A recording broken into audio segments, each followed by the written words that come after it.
Hello students, आज की video में मैं आपको एक्सप्लेन करूंगा एक्सरसाइज 13.1 का क्वेश्चन नंबर 2।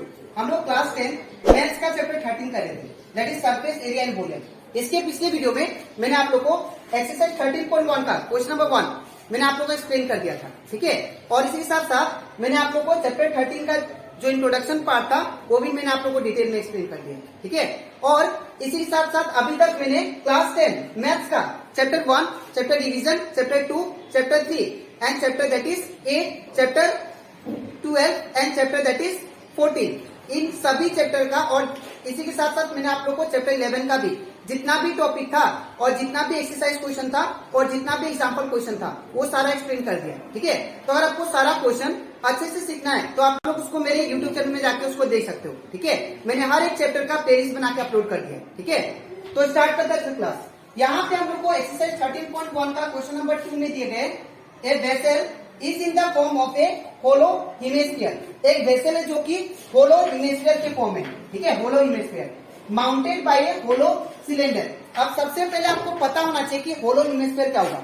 hollow hemisphere मतलब अगर आप लोग एक जैसे आप लोग प्लास्टिक बॉल देखे होंगे, ठीक है, अगर एक प्लास्टिक बॉल को बीचों बीच काट दूं, ठीक है, तो वो क्या बनाएगा, एक कटोरी शेप का बना देगा। तो वो जो है ये एक टाइप का होलो हेमिस्फीयर हो गया, ठीक है, जस्ट लाइक दिस वन, ऐसा होगा। तो ये जो है ये आपका क्या है, दैट इज होलो हेमिस्फीयर, ठीक है। अब यहाँ पे क्या बोला गया है, माउंटेड बाय ए होलो सिलेंडर। अब इसके ऊपर एक सिलेंडर रखा गया, ठीक है, इसके ऊपर माउंटेन मतलब इसके ऊपर, ठीक है। तो इसके ऊपर एक सिलेंड्रिकल है, सिलेंडर ऐसा, ये होगा सिलेंडर, ठीक है। इसके बाद by hollow cylinder the diameter of the hemisphere is 14 centimetre. अब डायमीटर आप लोग जानते हो, अगर ये सर्कल, ये जो हेमिस्फीयर है, हेमिस्फीयर का जो डायमीटर है, डायमीटर मतलब यहां से लेके इतना तक का जो लेंथ है, ठीक है, ये आपका डायमीटर कितना दिया, 14 सेंटीमीटर। तो ये आपका कितना, 14 सेंटीमीटर, ठीक है। इसके बाद and the total height of the vessel. अब ये जो वेसल बना दैट इज हेमिस्फीयर और सिलेंडर को मिला के ये जो वेसल जो बना हुआ है सिलेंडर से और हेमिस्फीयर से, ये आपका क्या है, हेमिस्फीयर, ठीक है ना, हेमिस्फीयर। और ये आपका क्या है, दैट इज सिलेंडर, सिलेंडर, ठीक है। तो ये जो हेमिस्फीयर और सिलेंडर से जो वेसल बना हुआ है इसका टोटल हाइट आपको कितना दिया, 13 सेंटीमीटर। ये आपका कितना, यहां से लेके इतना तक जो हाइट दिया कितना, h इक्वल टू 13 सेंटीमीटर, ठीक है। अब हम लोग को फाइंड करने के लिए क्या बोला, find the inner surface area of the vessel. तो इनर सरफेस एरिया क्या होगा, ठीक है। तो यहाँ पे ध्यान से देखिए, इसको हम लोग कैसे निकालेंगे। अब हम लोग क्या निकालना है, that is inner surface area of vessel. ये कैसे आएगा, अगर मैं दैट इज सिलेंडर का कर्व सरफेस एरिया को, ठीक है ना, और ये आप लोग का हेमिस्फीयर का कर्व सरफेस एरिया से प्लस कर दूं तो मुझे क्या मिलेगा, inner surface area of the vessel मिल जाएगा, ठीक है। मैंने क्या बोला, inner that is curve surface area of cylinder को, ठीक है, सिलेंडर का प्लस कर दूंगा मैं किससे, that is curve surface area of vessel से, वेसल सॉरी हेमिस्फीयर का, तो मुझे क्या मिल जाएगा, inner surface area of vessel मिल जाएगा, ठीक है। तो स्टार्ट करते हैं। सबसे पहले हम लोग गिवन क्या है, गिवन हम लोग को that is radius, that is diameter, sorry diameter कितना दिया हम लोग को, डायमीटर ऑफ क्या दिया है, किसका, हम लोग को हेमिस्फीयर दिया, डायमीटर, हेमिस्फीयर का डायमीटर, ठीक है। तो यहाँ पे diameter of hemisphere that is d equal to कितना दिया है, 14 सेंटीमीटर, ठीक है। अब डायमीटर तो दिया है, अब हम लोग क्या फाइंड करेंगे, अगर ये 14 है, याद रखिएगा, अगर ये 14 सेंटीमीटर है डायमीटर इसका हेमिस्फीयर का, तो हमारा सिलेंडर का भी डायमीटर कितना होगा, 14 ही होगा, ठीक है, दोनों का सेम होगा, ठीक है। तो यहाँ पे हम लोग रेडियस निकाल लेते हैं, radius of hemisphere, hemisphere that is radius r, इसको मान लेते हैं हम लोग that is r1। Radius of hemisphere क्या मान लेते हैं, r1।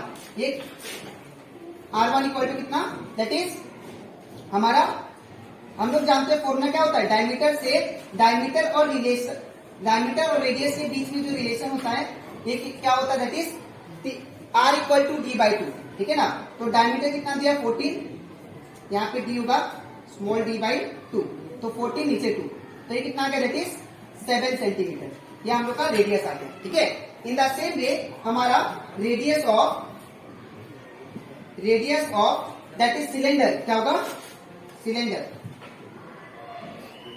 R2, ये भी कितना होगा 7 सेंटीमीटर। क्यों, बिकॉज मैंने अभी बताया आप लोग को, अगर डायमीटर इसका 14 सेंटीमीटर है हेमिस्फीयर का, तो सिलेंडर का भी कितना होगा डायमीटर, दैट इज 14 सेंटीमीटर, ठीक है, डायमीटर 14 सेंटीमीटर, ठीक है। तो इसका रेडियस भी कितना हुआ, इसका आधा कर दीजिए, दैट इज 7 सेंटीमीटर, ठीक है। अब इतना करने के बाद अब हम लोग निकालते हैं हाइट। तो यहाँ पे देखिए, सबसे पहले मैंने आपको बताया था इंट्रोडक्शन पार्ट में, जितना रेडियस होता है, जितना हेमिस्फीयर का रेडियस होता है, उतना ही क्या होता है, उसका हाइट भी होता है, that is height is equal to radius of hemisphere. मैंने आप लोग को इंट्रोडक्शन पार्ट में समझाया था। अगर आप लोग इंट्रोडक्शन पार्ट देखना चाहते हैं तो इसका पिछला वीडियो देखिए, ठीक है। तो यहाँ पे आप लोग याद रखिएगा, हेमिस्फीयर का जो रेडियस होगा और इसका जो हेमिस्फीयर का जो हाइट होगा, दोनों क्या होगा, इक्वल होता है। तो इसका अगर ये 7 है रेडियस, तो ये भी कितना होगा 7, ठीक है। तो यहाँ पे क्या लिखिए, देयरफॉर हाइट ऑफ हेमिस्फीयर,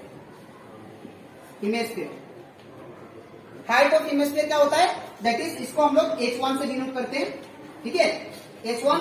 तो यहाँ पे क्या होगा, that is height of hemisphere, that is r के बराबर होगा 7 सेंटीमीटर, ठीक है।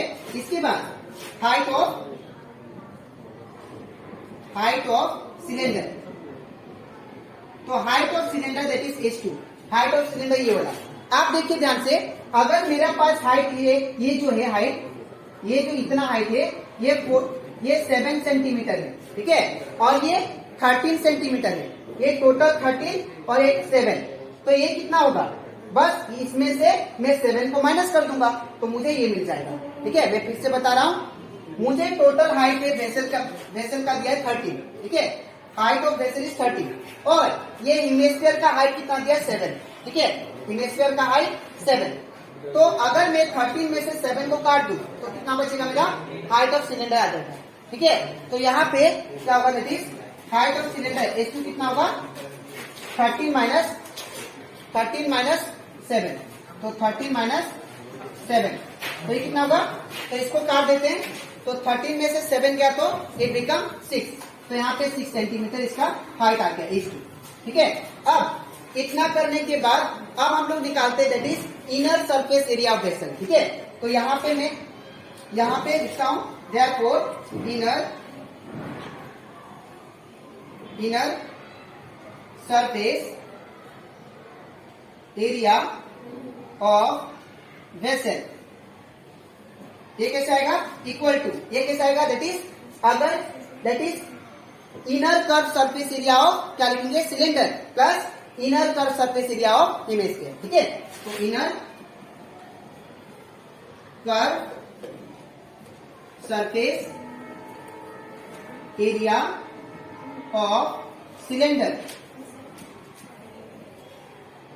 प्लस इनर कर्व सरफेस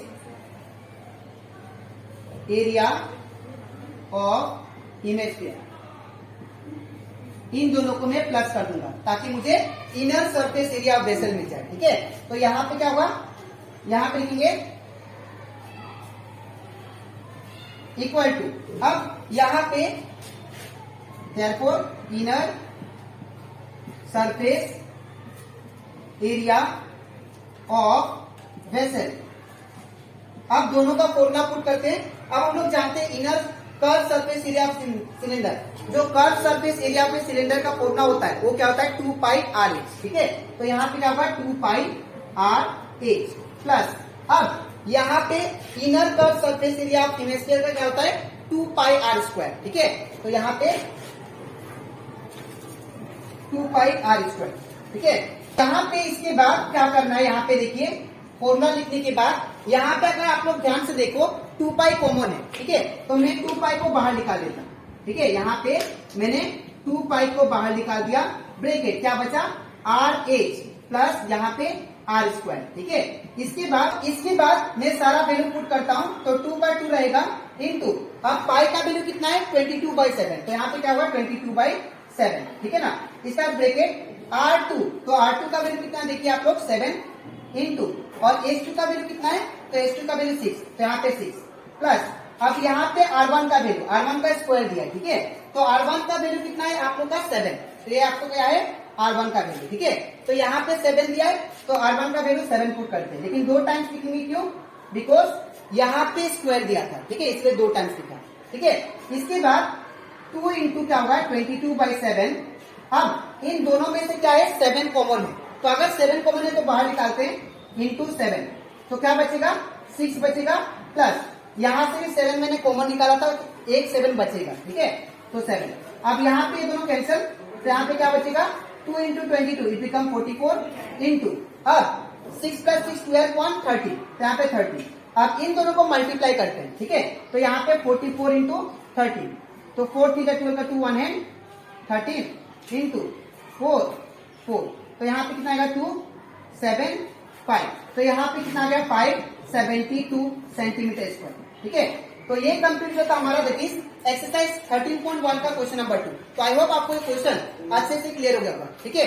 अब इसके नेक्स्ट वीडियो में मैं आपको एक्सप्लेन करूंगा एक्सरसाइज 13.1 का क्वेश्चन नंबर 3, ठीक है। तो आज के लिए इतना ही, मिलते हैं नेक्स्ट वीडियो में।